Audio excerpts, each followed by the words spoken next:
Cipriano Titirico began to share his newfound faith and a desire to bring education to his hometown, former friends and neighbors began to call him names such as frog eater and devil worshiper.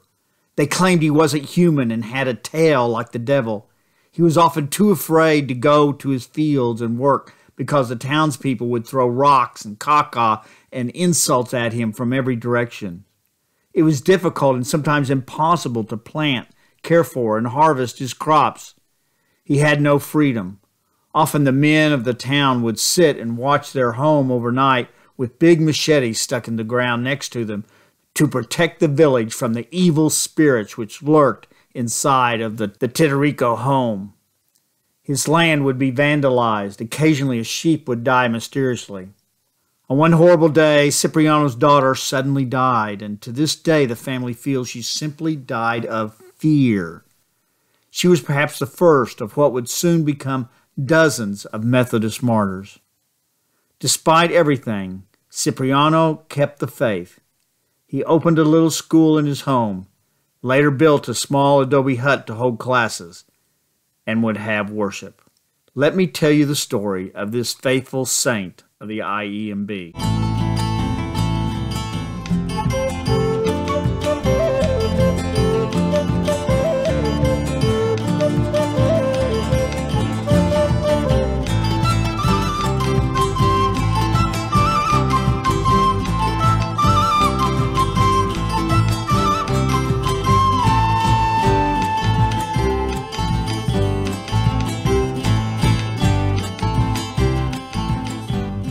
Welcome to Weaving the Blanket, the Iguayu, stories of faith, sacrifice, martyrdom, and the emancipation of the Evangelical Methodist Church of Bolivia.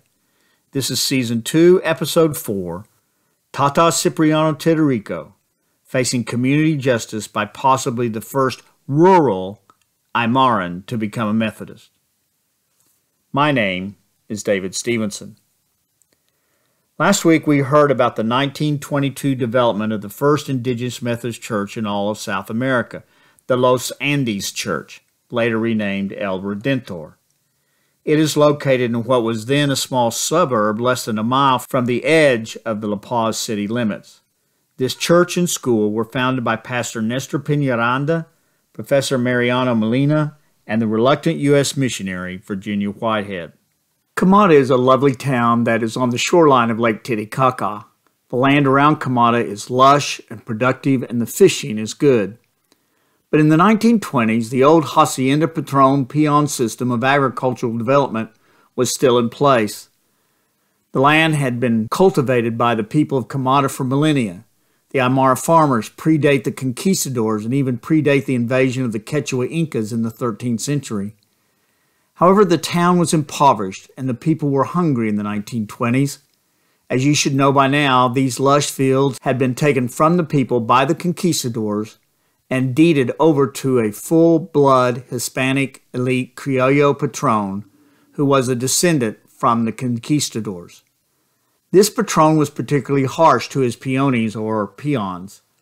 The vast majority of the crops were not to be consumed by the people working the land for the patron, but carted the short distance to La Paz markets to be sold to fund the lavish lifestyle of the patron with his hacienda in Ancarimas and his mansion on the main Prado of La Paz. The patron required that his peons treat him and his family with the greatest respect. Peons were not allowed to enter his home. The peons could not even look at him directly in the eye.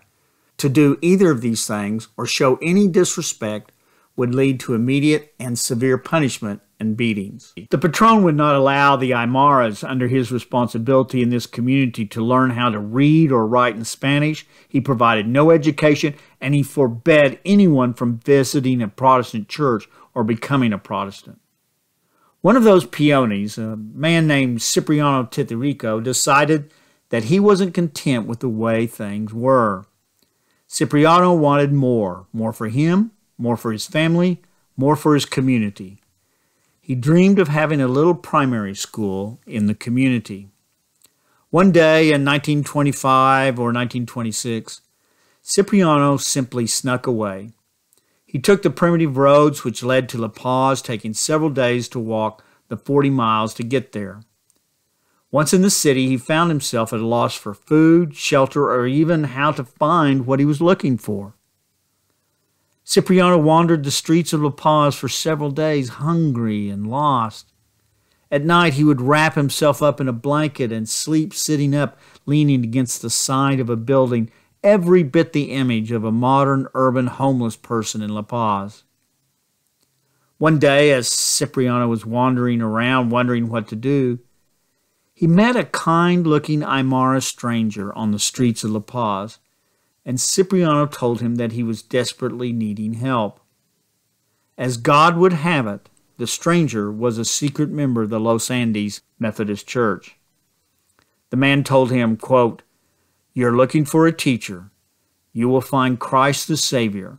Come with me, and I will help you," unquote. The stranger led Cipriano to meet Aymara Methodists who had been organized by Pastor Nestor Peñaranda, Mariano Molina, and the missionary Virginia Whitehead, who were secretly meeting at the time. This small Christian community and pastors gladly took him in and fed him. As we heard in the previous broadcast, the Los Andes Church had a small house where travelers and those without a home could stay. They offered Cipriano to stay there and also invited him to attend their secret worship service and hear Pastor Peñaranda preach. Cipriano was deeply moved by the sermons and worship. One day, Cipriano asked to be baptized, to become a Christian and a Methodist. He knew that such a request was a dangerous one. Oppression and even death awaited many of these early Aymara Protestants. It was one thing to be an Aymara Protestant in the great city of La Paz where you could hide among the crowds.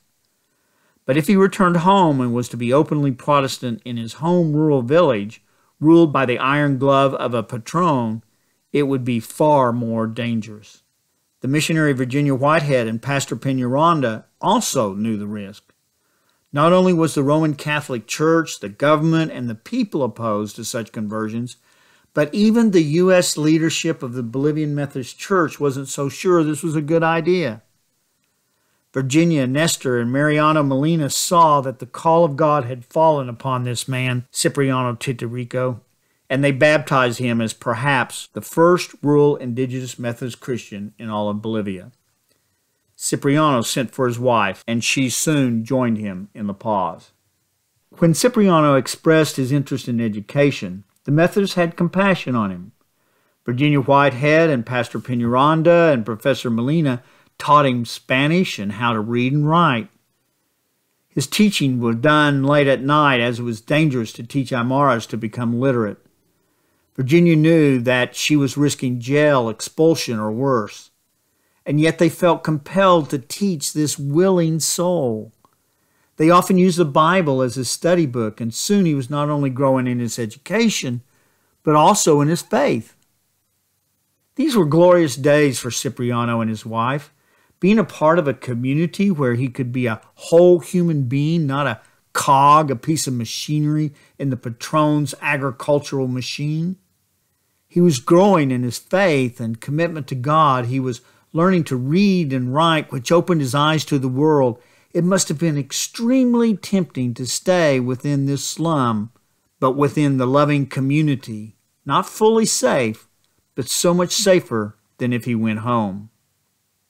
As his faith grew, so did God's call to return home to Camata, to bring to his home the Christian faith, and to bring them education. However, Cipriano knew that he would face community, justice, superstition, and oppression if he went home. His heart struggled over whether to return to Camata and face all of that, or simply thank God that he had found this safe, wonderful community in the outskirts of La Paz and was part of a loving Christian community that would soon become La Redentor Methodist Church. In the stories that I'll be laying out over the next several weeks, I will show you why I believe this was an incredibly key moment in God's plan for the IEMB and for Bolivia, and even for the human rights of indigenous people all over the world. This plan was directly dependent on what Cipriano would decide to do. What kind of faith, what kind of God did Cipriano believe in? Is God a God of prosperity? Had God brought him out from under the peon slavery system of an evil patron to have a wonderful, safe life in La Paz? Or had God brought him to La Paz to prepare him to return to Camata and certain oppression, assault, and risk martyrdom in order to bring the gospel and education to his hometown despite their oppression? The plan of God depended upon this one man's decision. The angels and all of heaven held their breath. What would he do? Cipriano finally realized that God was a God of the cross, that he must take up his cross and follow him, knowing that he would face great hardship, not knowing what the ultimate outcome would be. Cipriano decided to take up his cross and follow Christ. He and his family would return to Camata to spread the gospel and bring education to his community. So in late 1926, Cipriano and his wife gathered up what little they had accumulated in La Paz and made the 40-mile walk back to Camata. Lorenzo Titirico Mamani, the grandson of Cipriano, told the crowd in 2006 that his most vivid memory of his grandfather was when he talked about his return to Camata. Lorenzo told us, speaking through Juan Carlos Cadero, serving as his interpreter. Lorenzo told us, Cipriano returned to his village along the shores of Lake Titicaca, determined to bring education and the Methodist faith to his people. For some reason, the patron did not step in and stop Cipriano. Instead, he allowed the fears, prejudices, and superstitions of the local community to do his dirty work. As Cipriano spoke about the Protestant Christian faith and the need for education, he faced terrible community justice. Former friends and neighbors began to call him names such as frog eater and devil worshipper. They claimed he wasn't human and had a tail like the devil. He was often too afraid to go to his fields and work because the townspeople would throw rocks, caca, and insults at him from every direction. It was difficult and sometimes impossible to plant, care for, and harvest his crops. He had no freedom. Often the men of the town would sit and watch his home overnight with big machetes stuck in the ground next to them to protect the village from the evil spirits which lurk inside the Titirico home. His land will be vandalized. Occasionally a sheep will die mysteriously. On one horrible day, Cipriano's daughter suddenly died. To this day, the family feels she simply died of fear. She was perhaps the first of what will soon become dozens of Methodist martyrs. Despite everything, Cipriano kept the faith. He opened a little school in his home and later built a small adobe hut to hold classes.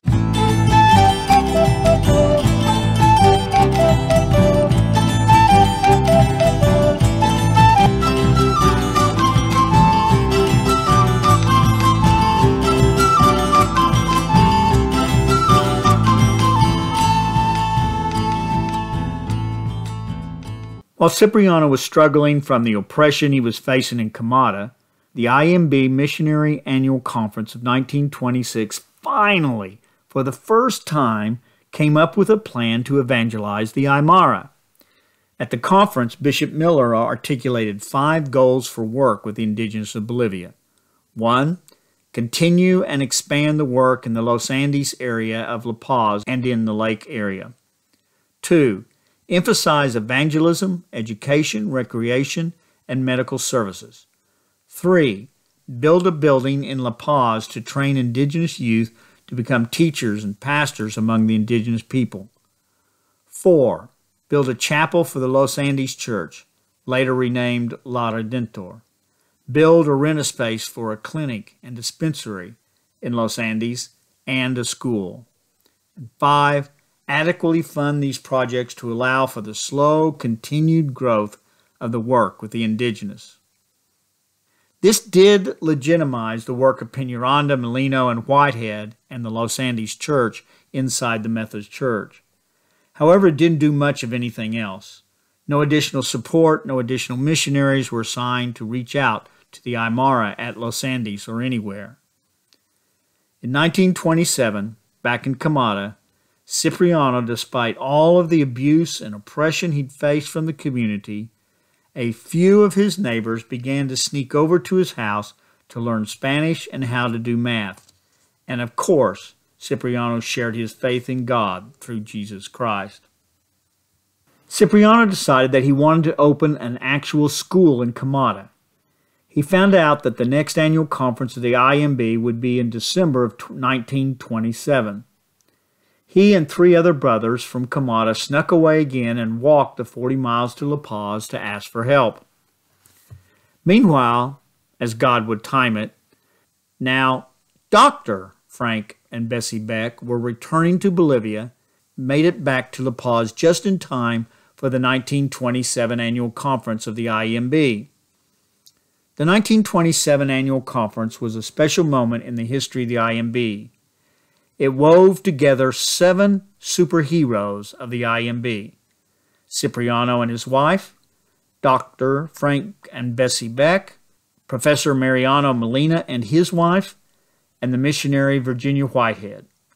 Each were quite different persons, each weaving different colored strands into the Iguayu, the Bolivian blanket of the Evangelical Methodist Church.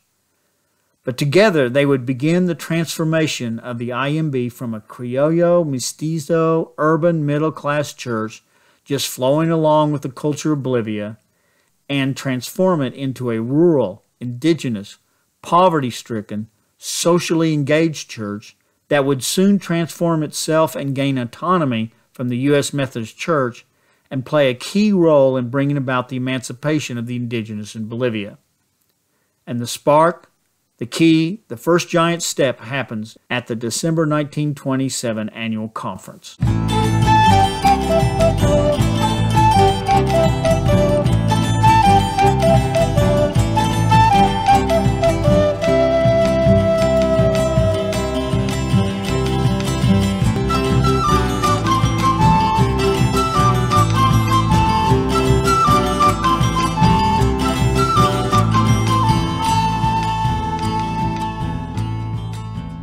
We will be following the thread that exists in the blanket, the Iguayu of the Methodist Church, over the next several months and see how Tata Cipriano Titirico's decision to return to Camata changed Camata, Ancarimas, and the evangelization of the indigenous people, the coming of democracy and equality for the indigenous people of Bolivia, and even impact indigenous movements throughout the world. If you'd like to see a picture of the Tata Cipriano Church from 2006, go to the website at www.weavingtheblanket.com and click on the Dig Deeper for this episode. In our next episode, we will continue the story of what happened at the annual conference of 1927 and the struggles, successes, and oppressions that the Methodists experienced in Camata and the Altiplano. Thanks for listening. See you next week.